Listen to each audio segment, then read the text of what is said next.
Hello po mga kapatid. Let us pray, Lord. Sa oras po na ito, Panginoon, we just want to thank you, God, sa kabutihan po ninyo, Panginoon, sa buhay po ng bawat isa po sa amin.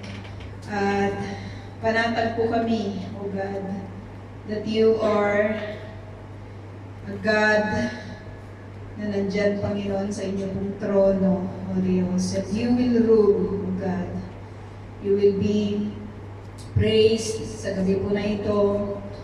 At dalangin po namin na ang inyong pong salita, O Diyos, ay tunay na magturo po sa amin, mag-encourage sa amin, magpalakas sa amin, Panginoon, at magbigay sa amin, O Diyos, ng kapanatagan, O Diyos, at kagalakan, Panginoon, knowing that you are the God na higit na makapangyarihan kaysa kahit na sino pa man. Ama, sa oras na ito, dalangin po namin ang iyong salita ay tunay na maipahayag, Panginoon, sa kalagitnaan ng bawat isa po sa amin. At madakila ka, Ama. Sa inyo po lahat ng papuri po sa salamat sa pangalan ni Jesus. Amen. So, ito po mga kapatid, tayo po ay magpapatuloy sa ating pag-aaral dito po sa libro ng Mateo. Sa libro ng Mateo, at nandito na po tayo sa chapter 13. So kung titignan po natin, from chapter 1 until chapter 12, ay gusto pong ipakilala ni Mateo itong ating pong Messiah, ano na ang ating Panginoong Jesus. Pero the more na nire-reveal po niya, diba, the more na pinapakilala po niya ang Panginoong Jesus as King, nakita po natin na lalo at lalong tumitindi, diba, yung galit ng mga Pariseo, ng mga Sadduceo, sila po yung mga religious leaders during Jesus' time. At nakita po natin na sa mga pagitan po ng mga chapters po na ito, ay wala pong ibang ginawa ang Diyos, kundi ang Panginoong Jesus, kundi ang magturo ng patungkol po sa kanyang kingdom. Pero nakita po natin na ang response po ng mga tao ay condemnation at hindi po pagtanggap sa Panginoong Jesus. Sino po sa atin mga kapatid yung farmer? Si Brother Bernie, si Brother Ares, si Sister May Grace, Sister Irene, Sister Tess, hindi. Mangingisda. Pangingisda. Sister Emily, business. Farmer. Si Lola B. Wala kami farming.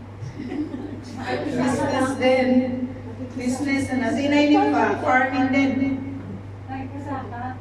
Farming, so pagsasaka. So we can relate dito po sa sa chapter 13, talinhaga, sabi nito, tungkol sa mga asik. Actually, hindi na ito mahirap i-interpret sapagkat meron na po siyang sariling interpretation.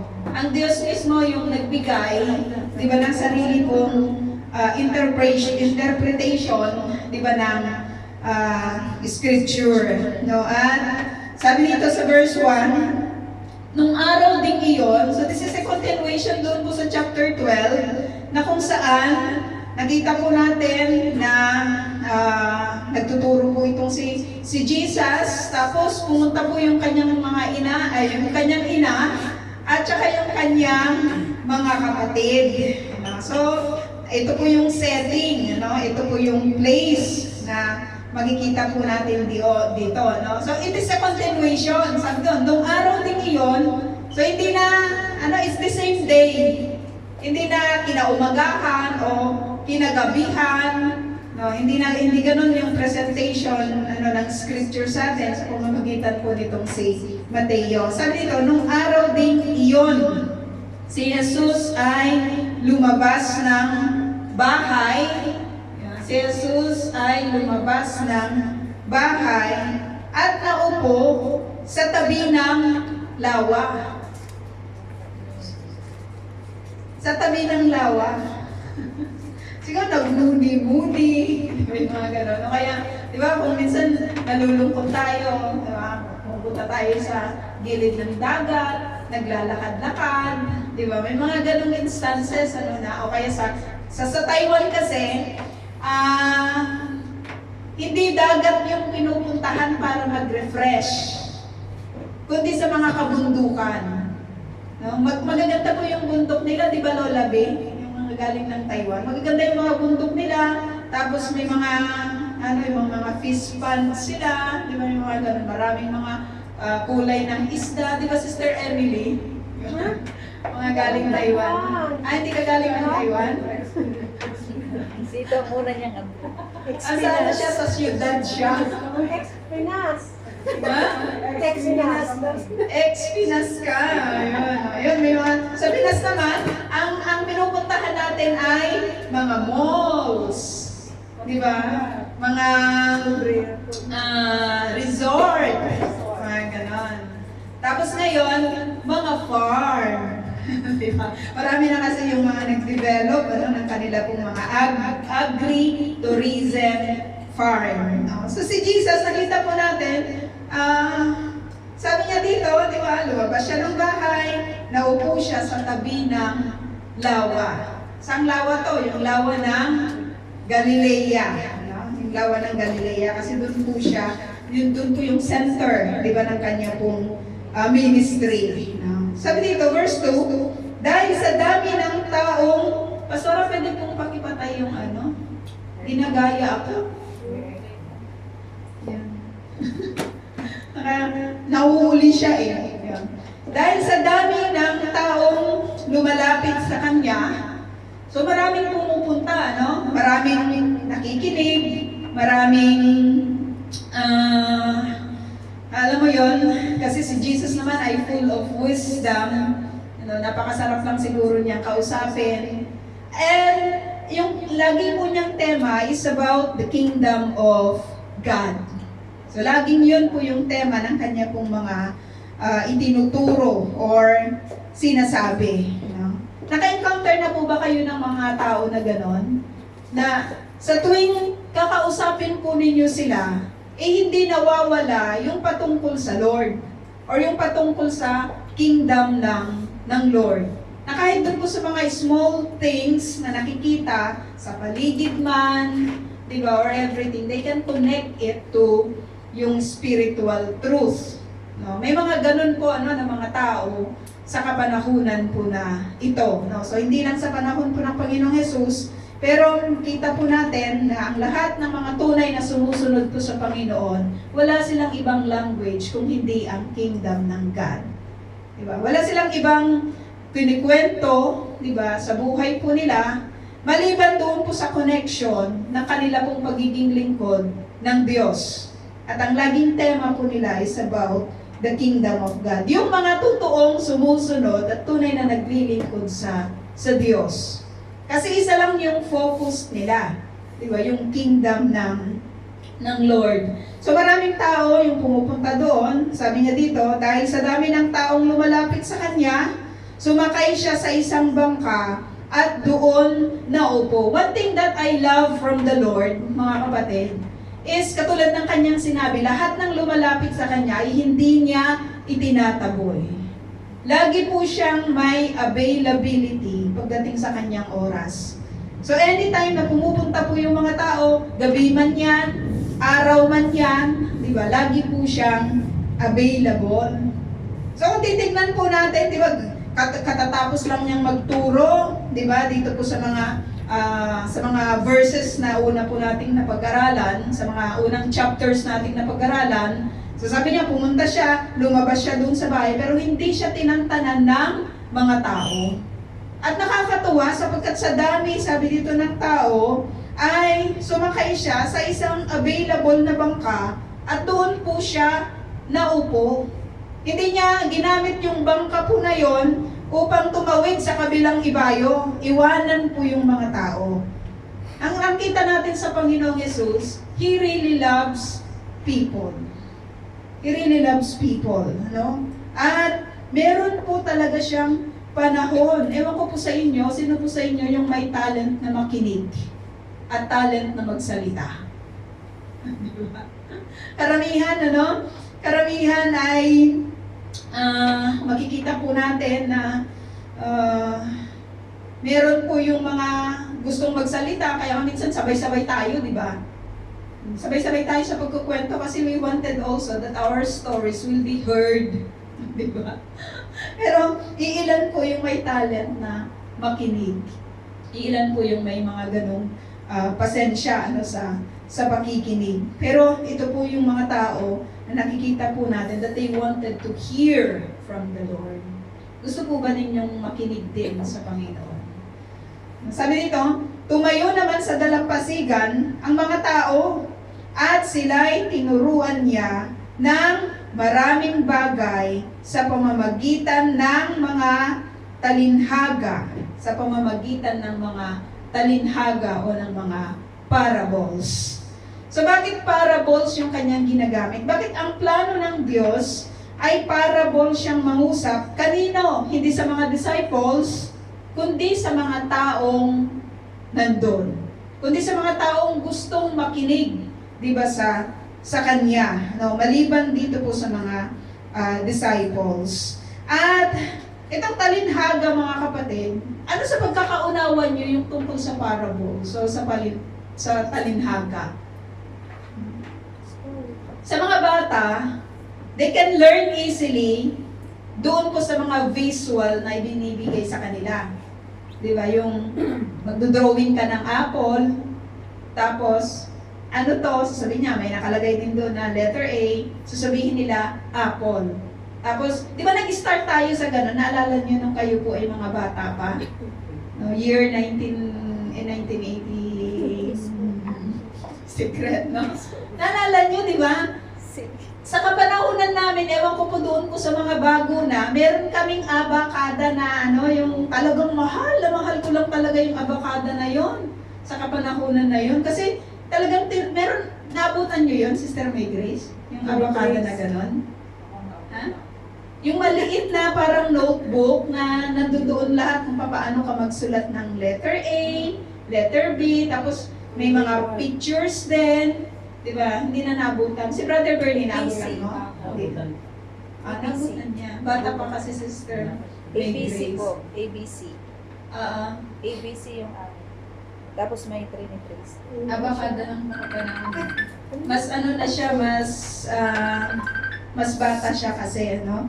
At, di ba natututo yung mga bata sa ganun? Kasi sa mga teachers dito, Sister Irene, di ba? Tinuturo yon, di ba? Na kahit sa pagtuturo sa mga bata, may mga visuals tayo, di ba, na ginagamit. So, ang parable is a thing na pwede mo siyang i-compare or to help you to illustrate something.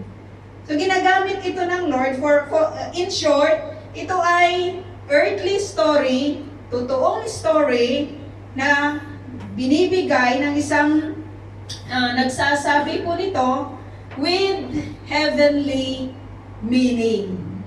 So, yun. Gusto ng Lord na ganun po siya mangusap, di ba, sa mga tao. Take note, sa mga tao na nandudoon sa kapanahunan po na iyon. So ano yung parable na iyon, no? Yung parable na iyon. Sabi nito, very familiar na kasi sa atin ito, di ba mga kapatid? Ilang beses na rin po natin itong napakinggan. Pero maganda na sa mga kapanahunan po na ito ay atin po ulit itong papag-aralan. Sabi nito, may isang magsasaka. So magsasaka, sabi nito, magsasakang lumabas upang maghasik. So yung tao po na ito, ang kanya pong trabaho ay pagsasaka. So alam natin na tayo pong mga magsasaka, before ng pagtatanim, or pagsasabog, di ba, ng mga binhi na atin pong itatanim, marami pong preparations yung ginagawa. No? May mga magsasaka na bago po sila magtanim, 1 month before, kunyari sa palay, ito ay napakinggan ko lang sa mga magsasaka, 1 month before na mag-prepare sila ng yung soil preparation po nila, kinukultivate na nila yung lupa. Para, ang katwiran po nila, para doon po sa mga damo, di ba, na nandudoon po sa lupa, ay mabilad po ng araw. Mabilad ng araw, mamatay. So after that, ay kukultivate ulit sila ng lupa. Diba? Para naman doon po sa preparation ulit. Pero may mga magsasaka na isang traktor na lang, tapos susundan ng rotavator, kung ito po ay palay, ewan ko po sa sibuyas, no? Tapos magtatanim na sila. But before that, I'm speaking sa palay, di ba, mga kapatid, sa atin po na mga magsasaka sa palay, bago pa prepare yung mga soil preparation, naka-prepare na po yung punla.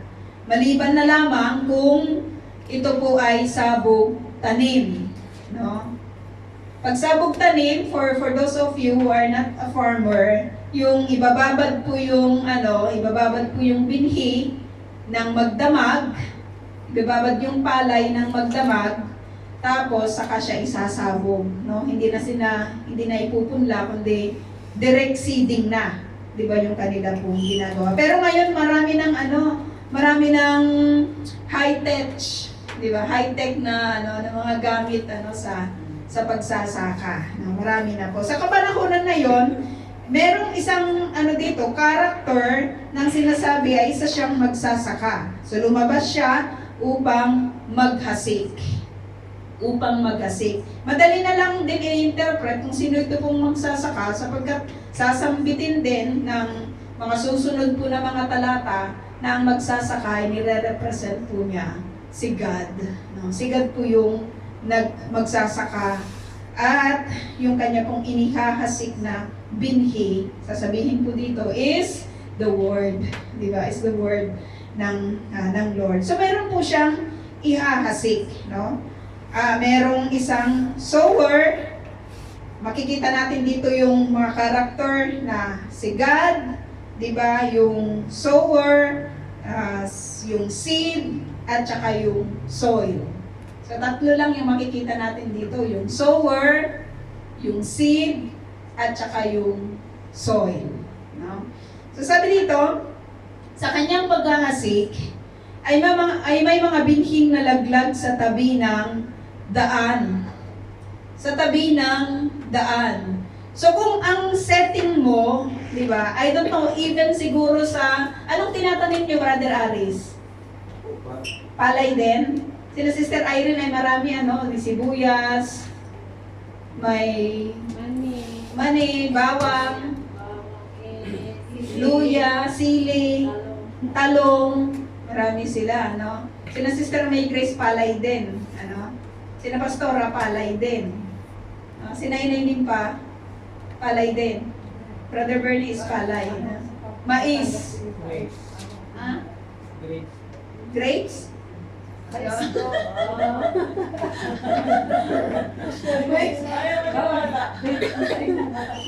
May grapes. May grapes. May farm. May Medrano farm. So, di ba, hindi naman, sa bawat farm, merong create ang isang farmer na dadaanan niya upang sa panahon ng kanyang pagpapataba or sa panahon ng kanyang pagbubunot, di ba, ng mga damo, meron siyang dadaanan. Sa Ilocano, sa amin, tambak.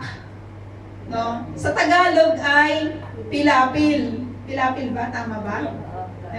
So yun po yung mga kahit naman dito sa Israel, may mga ganun sila na create na kanila pong dadaanan. Diba? Upang maabot nila, diba, yung kanila pong mga taniman. So may mga borders sila, no? May mga create po sila na mga daanan or yung sinasabi kong pathway. Yung pathway, mga kapatid, ay kaiba siya doon sa texture ng soil. Parehas na soil yung pinanggalingan po nila, pero magkaiba po yung character. Yung sa daan is mas firm, mas hard para kaya siyang daanan. 'Di ba? Ito po ay binild ng farmer, 'di ba, ng matagal na panahon. 'Di ba? Talagang napaka-hard ng na 'yon, no? Ako kasi nasubukan ko po yung maggawa ng pilapil. 'Di ba? Yung talagang kukunin mo mismo doon sa soil na 'yon, tapos itatambak mo ng itatambak, 'di ba? Sisiksikin mo, flat mo, i-flat mo siya, 'di ba? Hanggang sa it will take time in order for that soil to become hard, no? Yung napaka-hard niya, no? At para madaanan siya. 'Di ba? Para kung ka ng mga tubig doon, kaya niyang i-prevent yung tubig. 'Di ba? Kung may mga flood or whatsoever, 'di ba? Kaya niyang i-prevent, at kung naman magpapatubig ng iyong palayan, kaya niyang i-contain, 'di ba, na hindi siya maaagos. So sabi dito na yung magsasaka po na yon, yung binhi na kanya pong inihahasik ay, sabi dito, may mga binhing nalaglag sa tabi ng daan. Sa tabi ng daan. Sabi dito, dumating ang mga ibon at tinuka ang mga iyon. No, dumating ang mga ibon at tinuka ang mga iyon. May mga binhi namang nalaglag sa mabatong lupa. Dahil manipis lang ang lupa roon, sumibol agad ang mga binhi, ngunit natuyo agad ang mga ito nang mabilad sa matinding init ng araw. Palibhasay, mababaw ang ugat. Hindi makapag-penetrate, 'di ba, yung mga ugat doon sa ilalim po ng lupa, sapagkat sabi nga po dito, mabato po yung lupa. So we can understand, tayo po na mga farmer, hindi ka naman talaga po pwedeng tanim, 'di ba, sa mabatong lupa. 'Di ba? Nakokonti lang yung soil, mas marami po yung lupa, ay yung bato, no? Sabi dito, ngunit natuyo agad ang mga ito nang mabilad sa matinding init ng araw, palibhasay mababaw ang ugat. Verse 7, may mga binhi namang nalaglag sa may matitinik na halaman. Matitinik naman yung issue dito, no? Sabi dito, lumago ang mga halamang matitinik at sinakal ng mga ito ang mga binhing tumubo roon, no? So mas dominant, yung mga halaman na ito, sapagkat meron po silang mga tinik, no? May mga tinik, at sabi dito, sinakal nila yung mga binhi na tumubo roon. Verse 8, ngunit ang mga binhing nahasik sa matabang lupa ay namunga, may tagi-100, may tig-60, at may tig-30. Makinig ang may pandinig. So kung titignan natin, mga kapatid, ang parable po na ito, it doesn't speak much about the sower. It doesn't also speak much about the seed. Alam mo kung saan siya nag-focus? About the soil. Kasi it's the same sower. 'Di ba? Iisa lang yung sower. Yung iisa lang din yung kahit sabihin natin, yung dala po niya na seed is pare-parehas lang. No? Parehas nalalago yung mga seeds na yon, depende doon sa soil. Depende doon sa soil. Sabi dito sa verse 10, lumapit ang mga alagad, kasi sa Mark at saka sa Luke, parehas lang din yung binabanggit nila. Parehas lang din yung presentation nila about this parable. Lumapit ang mga alagad at tinanong si Jesus, Bakit po kayo gumagamit ng talinhaga sa kanila? So, bakit nga ba? Bakit kayo gumagamit ng talinhaga sa kanila? Verse 11, sumagot siya, ipinagkaloob sa inyo ang karapatang maunawaan ng hiwaga tungkol sa kaharian ng langit. So may hiwaga, no, doon po sa kaharian ng langit. At itong mga disciples, sabi dito, ipinagkaloob po sa kanila na maunawaan nila yung mga hiwaga. Yung mga hiwaga ng kaharian ng langit. Nauunawaan nila. Bakit?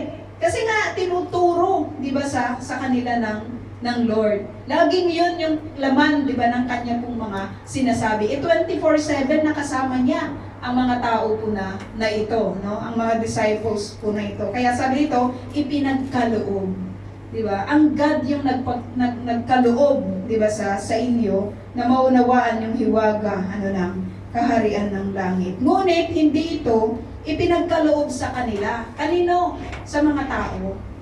Sa mga taong nandoon sa kapanahonan na yun. Kasi Jesus can read minds. He can read, di ba, yung heart ng tao. Kilala niya kung sino yung kanyang mga kaharap.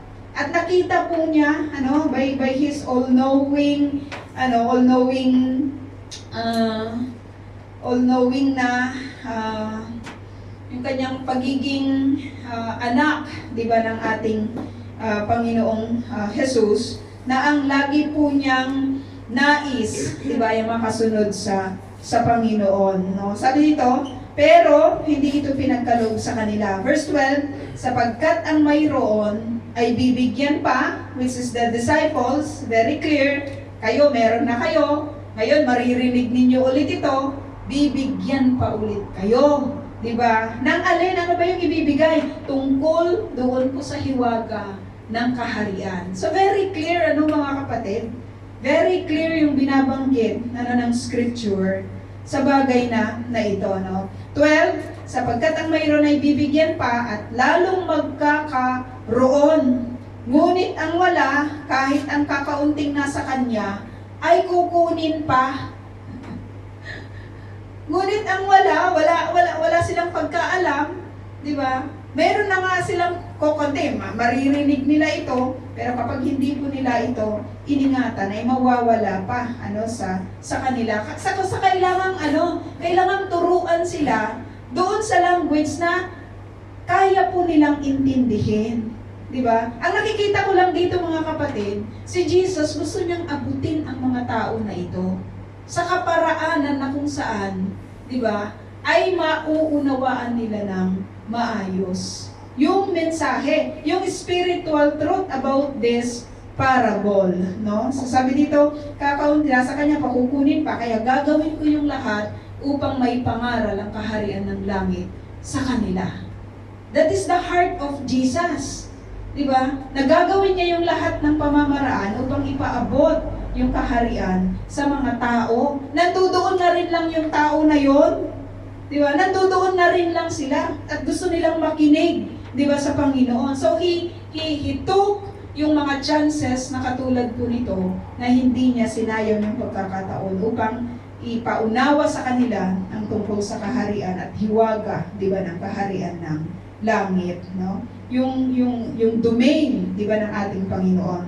So sabi dito, 13, nagsasalita ako sa kanila sa pamamagitan ng talinhaga sapagkat tumitingin sila ngunit hindi nakakakita.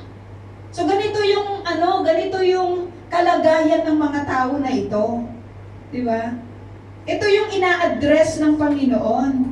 Tumitingin sila pero hindi sila nakakakita. Hindi nila nakikita yung spiritual truth. Nandiyan nakikinig pero hindi niya nauunawaan.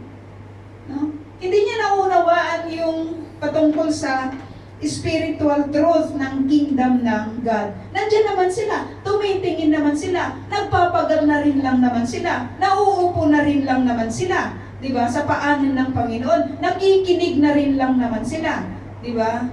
Pero, sabi dito, hindi sila nakakakita. So I need to do something para makita nila yung spiritual truth. Sinong Diyos ang katulad ng Diyos na ito?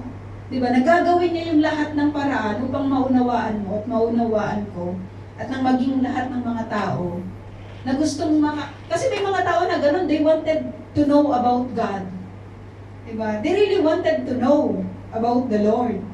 Ang problema lang, di ba? Once they have known it, once na nai-proclaim na sa kanila yung salita po ng Panginoon, hindi pa rin nila makita. Di ba? Bakit?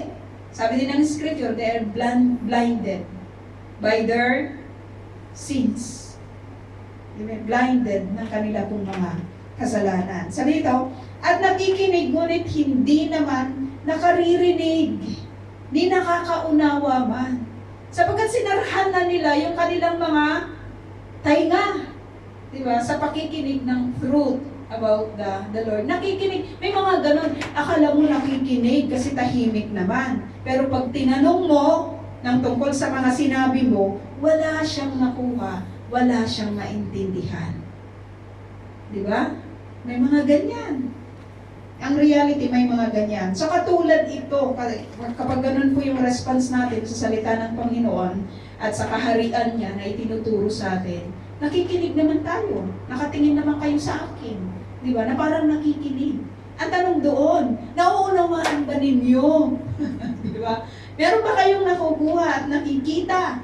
Di ba? Kasi i-unfold sa atin ng Lord kung ano po yung kanyang ibig iparating, di ba, sa bawat isa po sa atin. Verse 14, sabi dito, natutupad nga sa kanila ang propesiya ni Isaias na nagsasabi, makinig man kayo ng makinig, hindi kayo makakaunawa kailanman, at tumingin man kayo ng tumingin, hindi kayo makakakita kailanman, sapagkat naging, this is the reason, sapagkat naging mapurol na ang isip ng mga taong ito.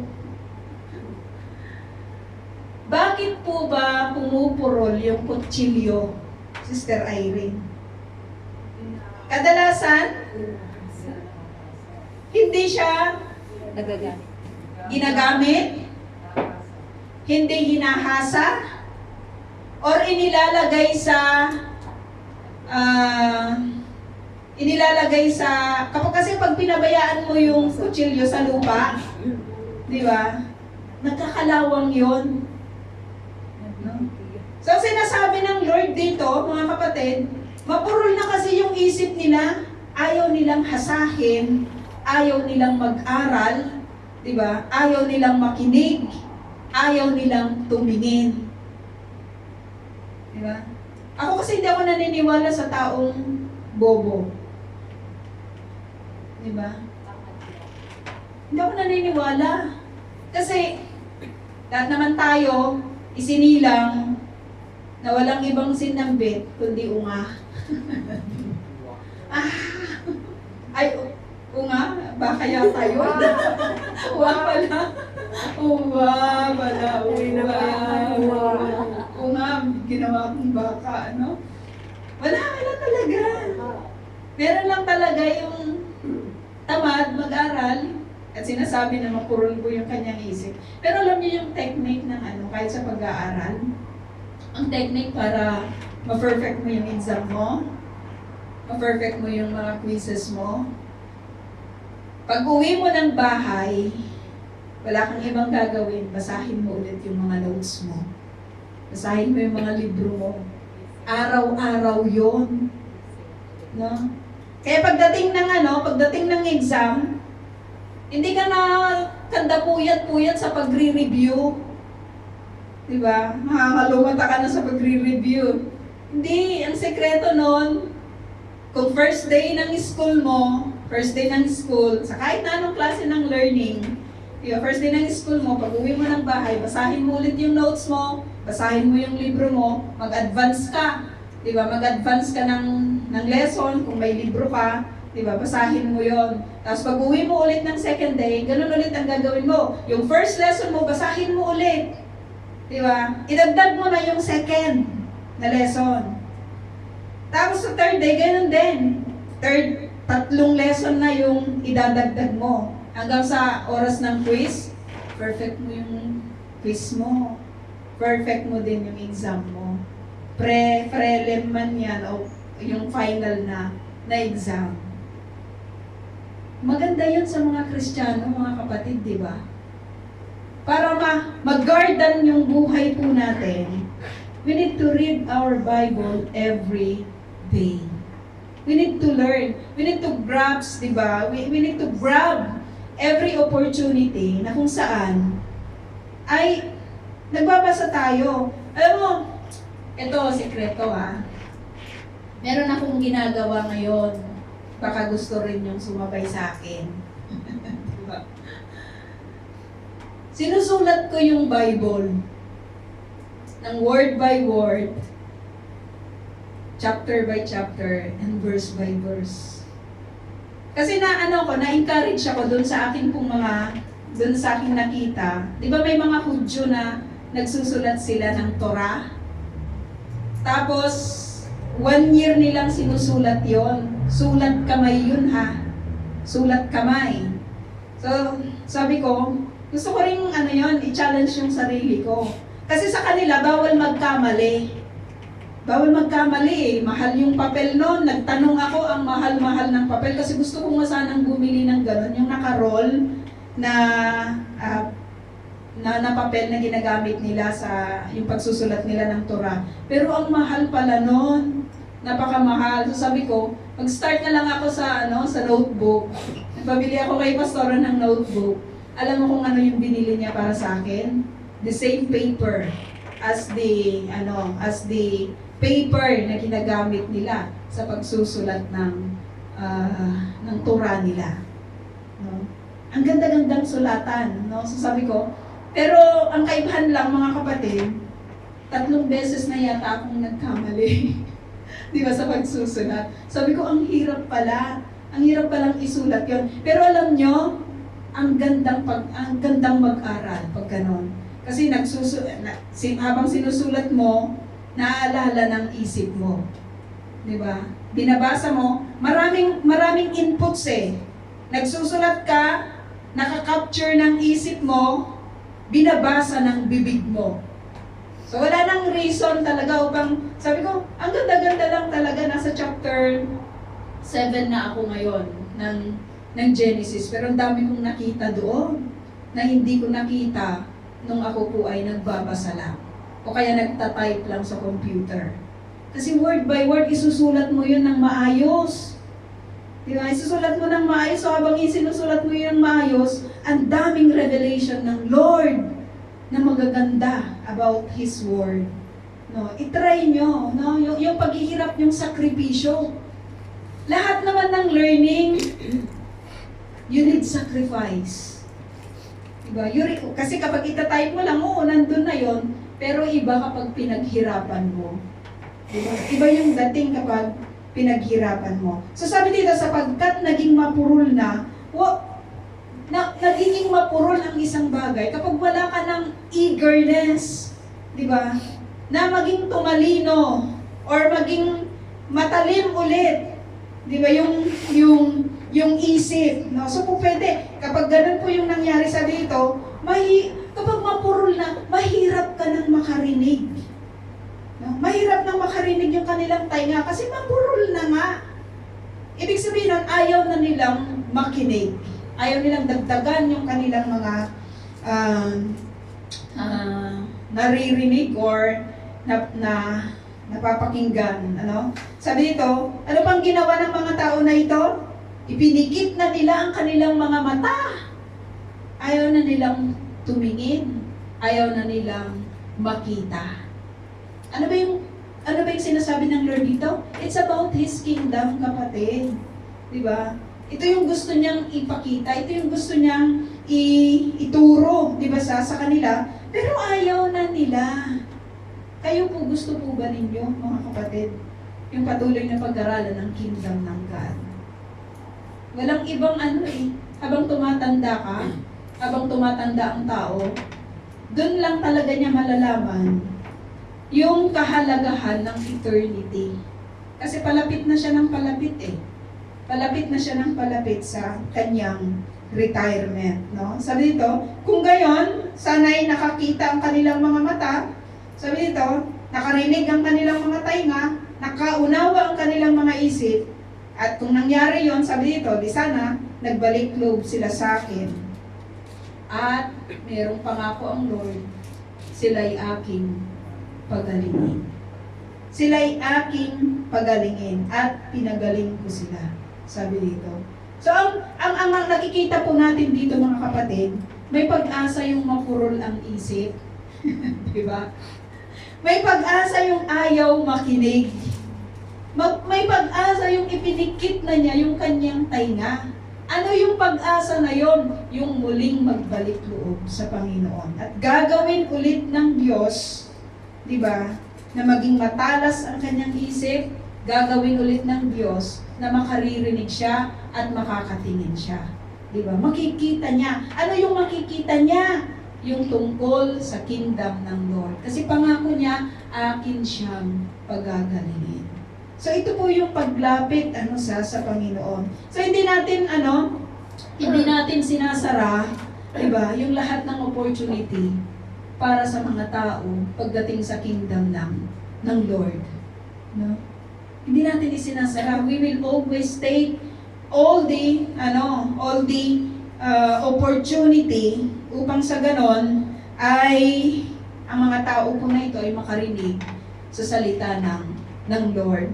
Sabi dito, 16, subalit, pinagpala kayo, sino? Itong mga disciples na ito na nagtanong bakit siya gumagamit ng talinhaga, sapagkat nakakakita ang inyong mga mata, sabi dito, at nakaririnig ang inyong mga tainga. Nakikita nila, di ba? Naririnig nila yung sinasabi po ng Lord. Kaya nga nung tumawag ang Panginoong Jesus sa kanila, nag-respond sila, di ba, bilang kanyang mga disciples, no? Bilang kanyang mga lingkod. Verse 17, tandaan ninyo, maraming propeta at matutuwid na tao ang naghangad na makita ang inyong nasasaksihan at marinig ang inyong napapakinggan, subalit hindi nila ito narinig, hindi nila ito nakita ni narinig. Alam niyo po ba na napakapalad din po natin sapagkat lahat ng mga hiwaga ng Old Testament at hiwaga ng New Testament ay ating nababasa, ating napapakinggan. So we are so blessed, no? We are so blessed. Yung mga sabi dito, yung mga maraming propeta, yung mga naunang mga mananampalataya ay hindi po sila kasing palad, di ba, ng generation po na ito, sa kapanahunan po na ito, at maging sa kapanahunan po ng mga disciples. Verse 18, makinig kayo at unawain ang kahulugan ng talinhaga tungkol sa manghahasik. 19, kapag ang isang tao ay nakikinig sa mensahe tungkol sa paghahari ng Diyos, ngunit hindi naman niya iyon inuunawa, siya ay katulad ng binhi na laglag sa daan. So si Jesus mismo nagbigay ng interpretation, di ba, ng scripture na ito. Sabi niya, kung hindi ka nakikinig at hindi mo inuunawa yung salita ng Diyos, yung mensahe tungkol sa paghahari ng Diyos, katulad ka ng binhi, di ba, na nalaglag sa daan. Hindi mapakinabangan. Hindi tutubo yung binhi na yon sapagkat napaka-hard, di ba, ng soil na nandoon. At ang tanging mangyayari lang sa binhi na yon ay makikita po ito, di ba, ng mga dadaan. Aapak-apakan lang yung binhi na yon at hindi rin siya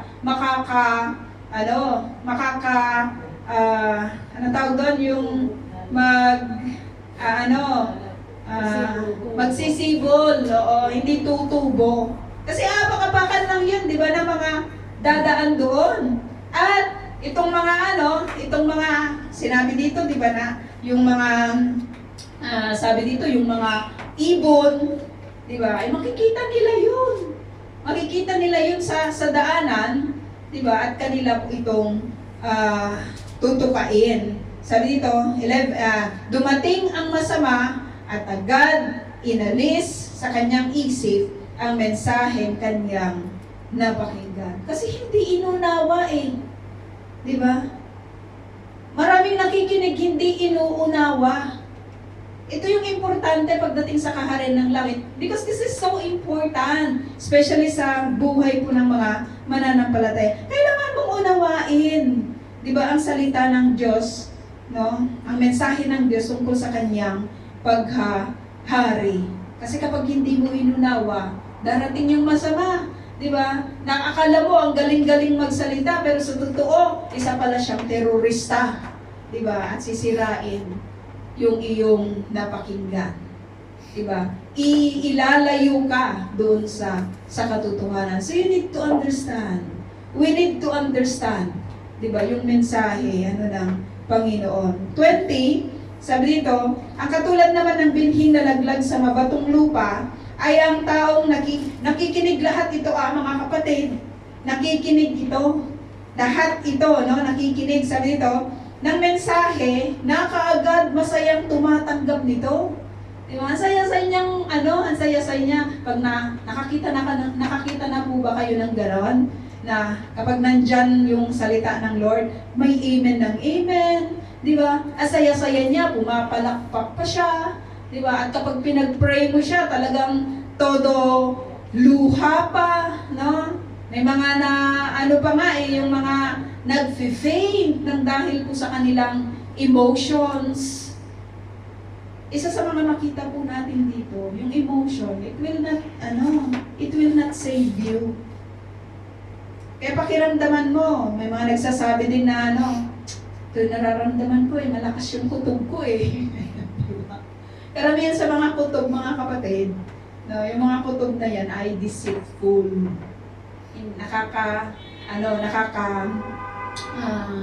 Nakakaloko, deceitful, mapanloko. Sabi dito, ngunit, ito, masaya siyang nakikinig. Yung isa, hindi inuunawa ang salita ng Lord. Ito naman, saya-saya niyang tumanggap. Di ba? Sa mensahe ng Lord tungkol sa kanyang kingdom. Ngunit, hindi tumitimo ang mensahe sa kanyang puso. Hindi naman siya hindi siya, ba yung other term ng tumitimo? Hindi siya nagsisink, hindi tumatagal, walang ugat. Sabi dito, sa kanyang sarili, yung salita ng Lord. Masaya lang siya. Siguro, yung preacher, ang dami niyang mga kwinentong joke. Maraming ganun Ako umattend ng isang pagtitipon noon. Wala akong naalala sa kanyang sinabi, maliban doon sa ibon ibon na lumipad, tapos biglang nahulog, nagtawanan yung mga tao. Yun yung naalala ko. Diba? Yun yung naintindihan ko. Kasi wala namang content yung kanyang sinabi. Kumbaga nagkwento lang siya ng kung ano-ano. Marami siyang mga illustrations na mga kwento, yung mga nagpapatawa ng mga preachers. Diba? Hindi ko naman sinasabi na hindi po maganda yung magpatawa, mga kapatid. Pero mas maganda, siguro, na katulad po ng ating Panginoong Yesus, kahit gumamit po siya ng talimhaga, ay meron pong spiritual truth. Diba? Na gusto po niyang iparating. Sabi dito, hindi tumitimo ang mensahe, hindi nag-uugat ang mensahe. Saan? Sa kanyang puso. Kaya, ano magiging reason nito? Kasi hindi ka masaya ka lang tumanggap, pero hindi ka na-touch.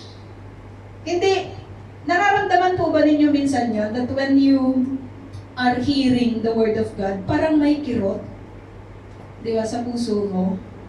Yung parang nasaktan ka. Nasaktan ka kasi totoong ganun ka. No? May mga nagsasabi naman na galit lang yan sa akin, kaya pinaparinggan ako. Diba? Pero ang totoo, you are that kind of soil. Kaya ka nasaktan kasi totoo. Diba? Yun yung sitwasyon, diba, ng puso mo. Pero dito, hindi tumitimo ang mensahe. Saan? Sa kanyang puso. Hindi niya tinatanggap. Parang wala lang. Baliwala lang, diba, yung salita ng Lord. Take note masaya siyang tumanggap nito.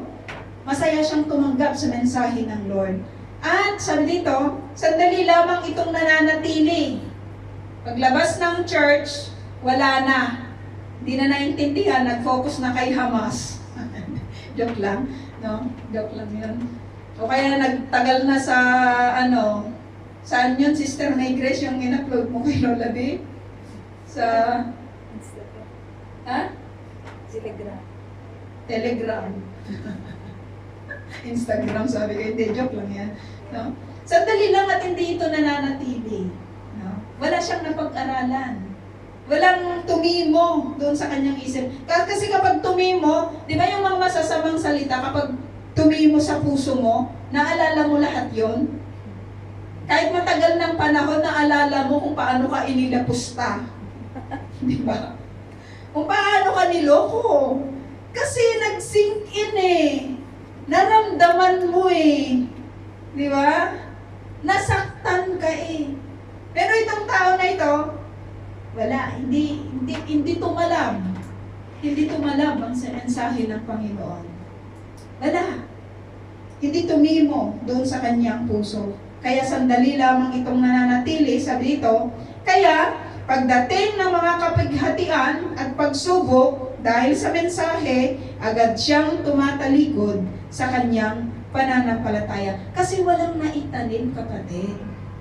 Walang naitanim. Hindi nakapasok eh.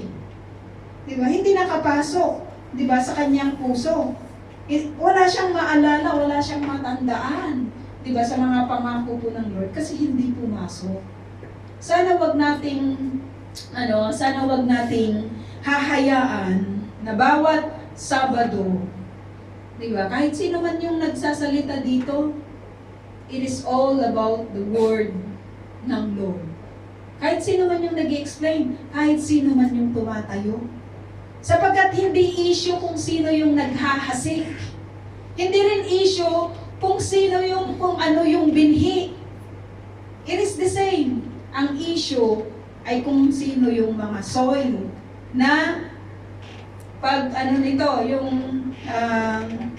magtitake, di ba? Doon po sa binhi. Ang binhi namang nahulog sa may matitinik na halaman ay mga taong nakikinig ng mensahe, nakikinig din ng mga ito, ngunit dahil sa pagkabalisa, di pa nga natatapos ang service check sa kanyang phone, baka may tawag si Ima. Ayun na. Di ba? May tawag si Aba, ayan na, tumatawag na. Di ba? Kinukumusta na, no? A4 ah.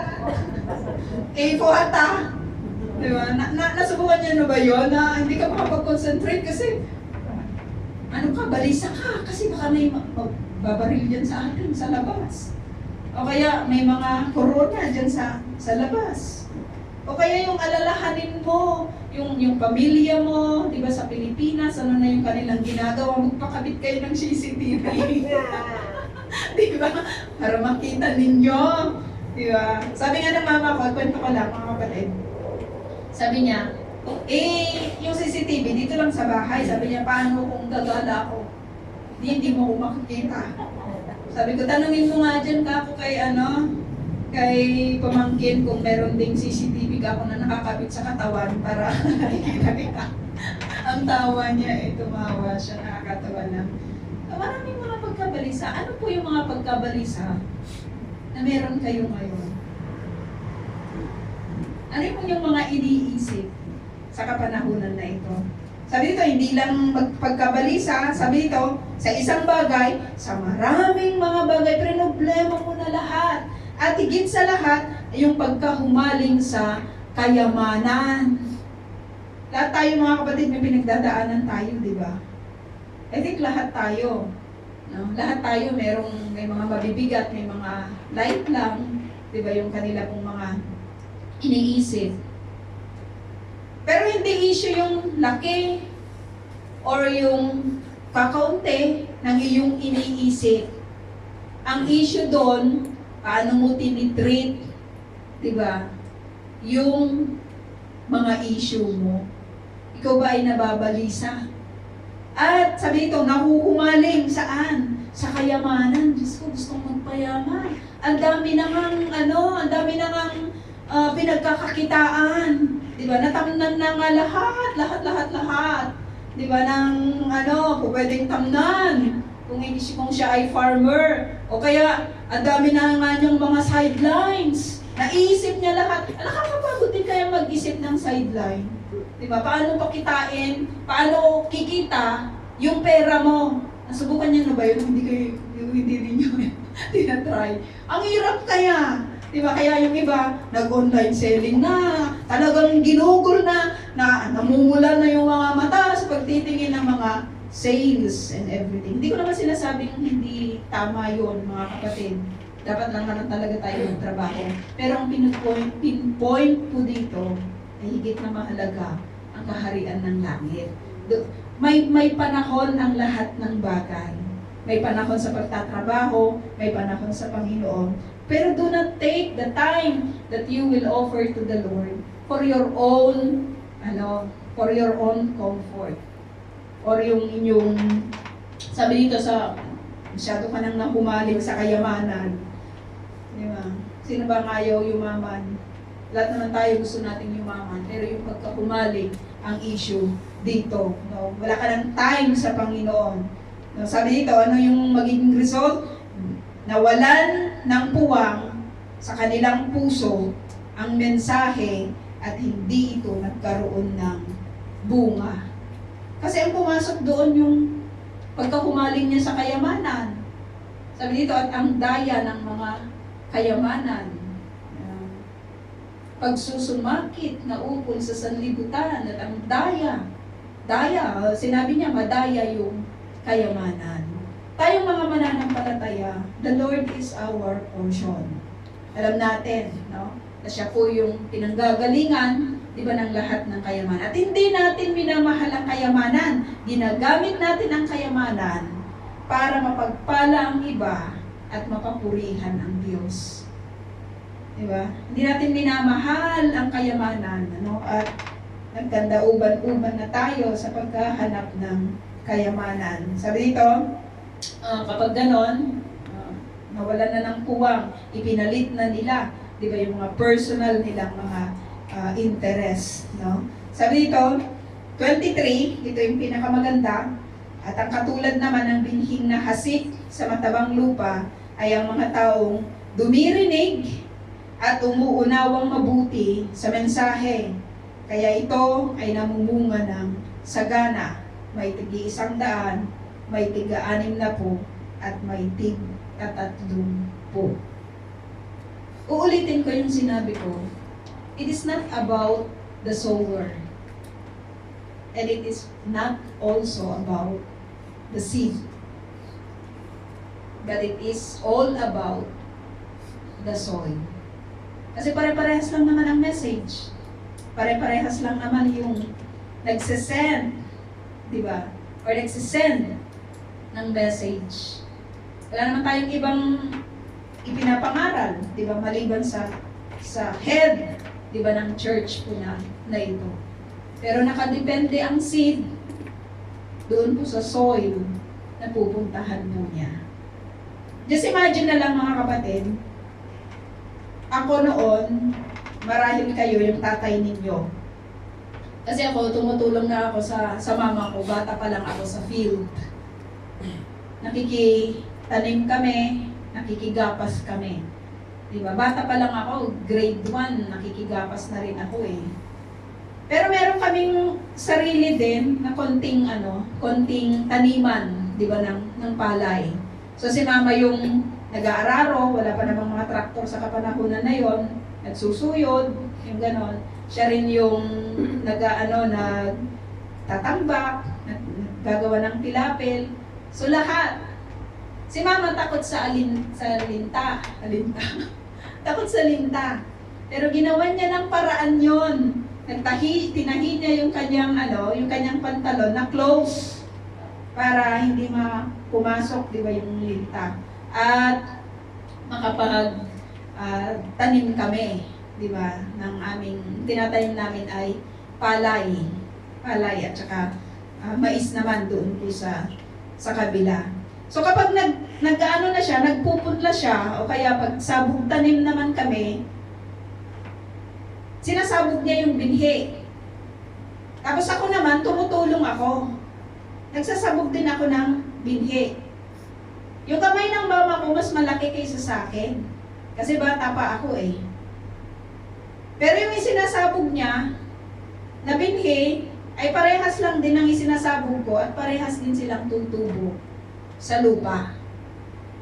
Kung yung isang katulad ko na bata ay makakapagsabog din ng binhi doon po sa daanan, katulad po ng in-example po ng Panginoong Yesus dito, so probably may nakita sila na literal, di ba, na gumagawa po nito. Maaring pumunta rin, di ba, yung kamay kong maliit, yung binhi na yun ay sasabog ko sa daanan or sa matinik na ano or whatsoever. But it is the same seed.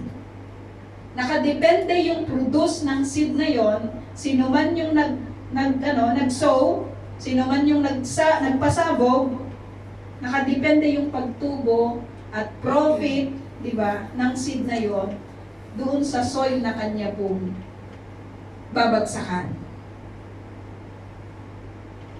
So mga kapatid, the more seed that you will sow, the more opportunity for me and for you to bring that seed into the good soil. Diba? Kasi the more seed, so kung ang seed ay salita po ng Panginoon, the more that we can share it, the more na isabog natin sila. Hindi lahat babagsak sa matabang lupa. Meron at meron talaga na babagsak sa daanan, sa mabato, sa matinik. Meron at meron talaga. Pero meron at meron din ang babagsak palagi sa matabang lupa. So it is a challenge for all of us to just sow the seed, which is the Word of God. Na huwag tayong manghinawa, huwag tayong manghinayang sa ating panahon. Just sow the seed. Paano ko malalaman, kapatid? Paano ko malalaman, sister? Read the Bible. Ito lang yung seed. Wala nang iba. Wala tayong idadagdag. Wala tayong babawasan. It is the Word of God. Kasi kapag nakita natin word by word ang salita ng Lord, yan lang yung seed na isusow natin. So the more that you sow, the more na magsasabog ka sa salita po ng Panginoon, asahan mo na yung seed na yon, di ba, ay magbubunga kapag kapag nakarating ito sa matabang lupa o sa matabang puso ng mga tao. So do not waste any opportunity. Kasama mo man yan, di ba? Nakasama mo sa buadon, di ba? Nakasabay mo sa shirut, nakasabay mo sa super, nagtanong sa'yo, di ba? Kung paano pumunta sa ganyan o sa ganito, in every opportunity, just sow the seed. And this is the message for us tonight. Thank you, Lord, sa oras po na ito, Panginoon. We just want to thank you, God, na ang amin pong mga napag-aralan, Lord, ay patungkol po, O Diyos, sa inyo pong kaharian. Salamat na sinabi po ninyo, Panginoon, na kayo ay laging handang tumanggap, Panginoon, sa kahit sino man na manunumbalik, Panginoon, sa inyo. At sa mga salita na amin pong ipapahayag, Panginoon, sa tao, may assurance po kami na ang lahat ng mga salita po na ito, O Diyos, ay meron at meron pa rin mapupunta, Panginoon, sa matabang lupa at mamumunga ang tao po na ito ng marami. Bilangin po namin na bigyan niyo po kami ng courage, Panginoon, to do it, O God, para sa inyong glory. In Jesus' name, Amen.